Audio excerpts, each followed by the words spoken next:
안녕하세요. 김은영 형사입니다. 그 오늘은 중소기업 대표님들이 많이 관심이 갖는 사내근로복지기금에 대해서 한번 얘기를 좀 해보려고 합니다. 사내복지기금이란 이제 사업주로 하여금 사업 이외의 이제 이익 일부를 재원으로 해서 이제 사내근로복지기금을 이제 설치를 이제 해서 이제 근로자들의 이제 생활 안정과 복지 증진에 이제 이바지하는 제도라고 이제 보시면 되는데요.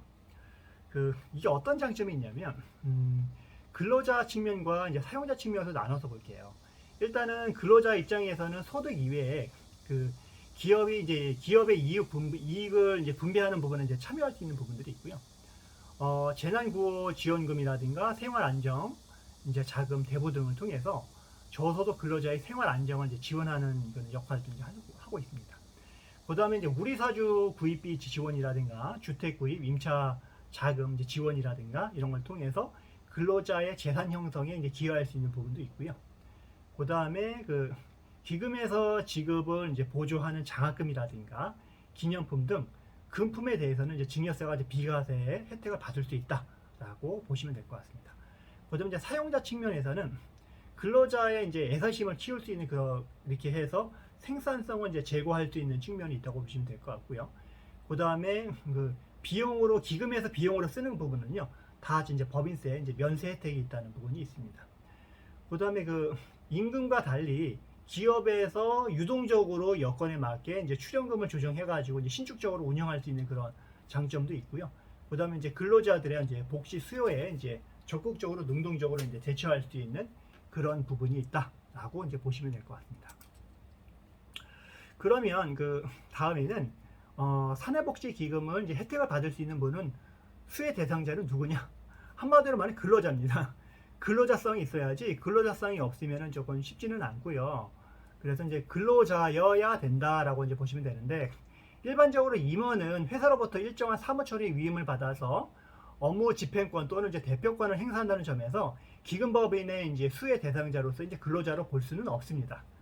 그리고 근로자 이제 복지 사업은 근로자 및 가족의 복지 증진을 목표로 한다는 점에서 당의 근로자뿐만이 아니라 직계 가족 등 인정되는 범위 내에서 이제 가족에 대해서도 의료비하고 학자비, 이제 경조사비 이제 지급 등은 이제 가능을 하고요.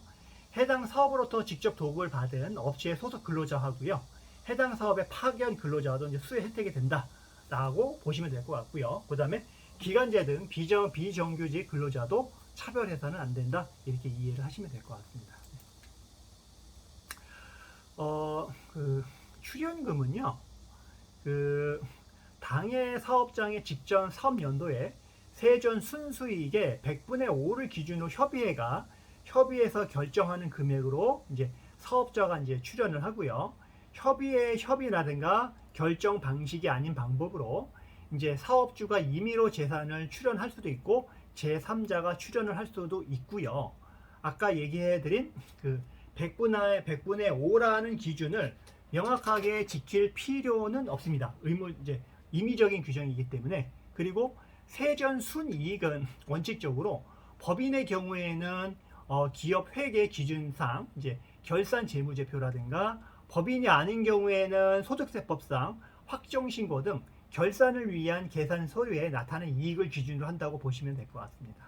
다만 직전 연도에 결산이 늦어진 경우에는 가결산사상의 이제 이익을 기준으로 해서 할 수 있다라고 이제 이해를 하시면 될 것 같습니다.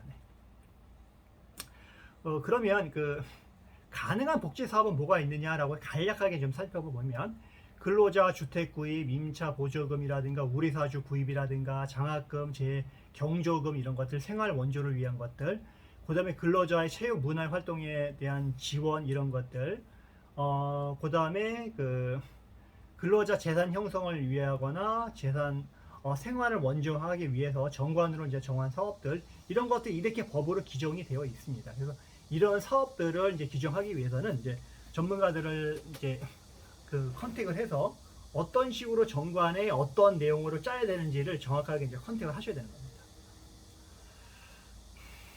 그러면 이제 근로자들한테는 어떤 혜택이 있는지 좀 간략하게 좀 살펴볼게요. 기금법인에서는 지급한 이제 금품에 대해서는 증여세 이제 비과세를 이제 받습니다. 그래서 상속 증여세법에 따라서 이제 그렇게 되는 거고요. 예를 들면 이제 구호금품이라든가 치료비라든가 부양비, 생활비라든가 교육비라든가 사회통념상 인정되는 금품 같은 경우에 증여세가 이제 면제가 되는 거고요. 비과세가 되는 거고요.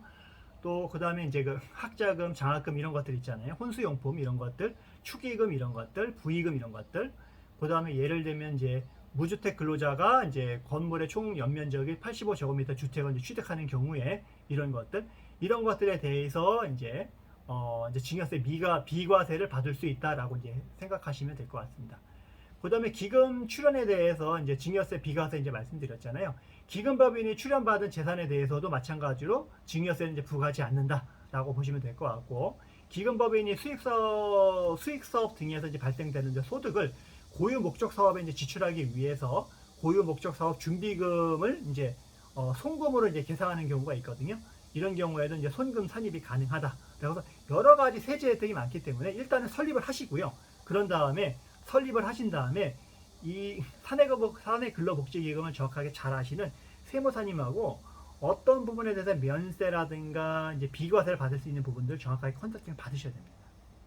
일단 설립은 이제 저희 이제 그 인허가 부분이기 때문에 행정사들이 이제 도움을 드릴 거고요.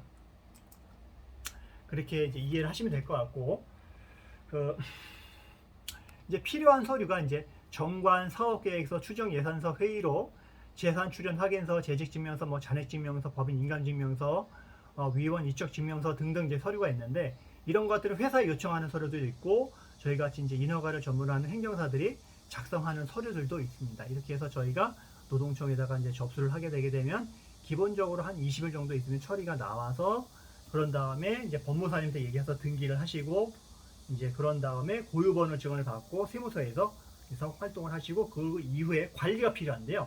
관리가 필요한 부분은 두 가지인데, 하나는 세무사님한테 비과세라든가 이런 요건을 정확하게 컨설팅을 받으셔야 되는 부분인 거고요. 추후에 노동청에다 이제 신고하는 부분들이 있거든요.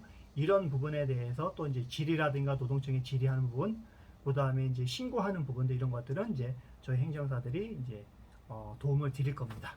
그래서 오늘은 사내복지기금에 대해서 좀 말씀드렸고요. 중소기업에서 여러 가지 비용 절감이라든가 사대보험 굉장히 많이 나오죠. 이런 부분들.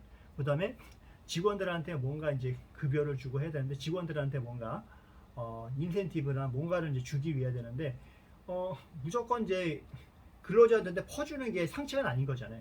그분들한테 그만큼 세금 부담이 있기 때문에.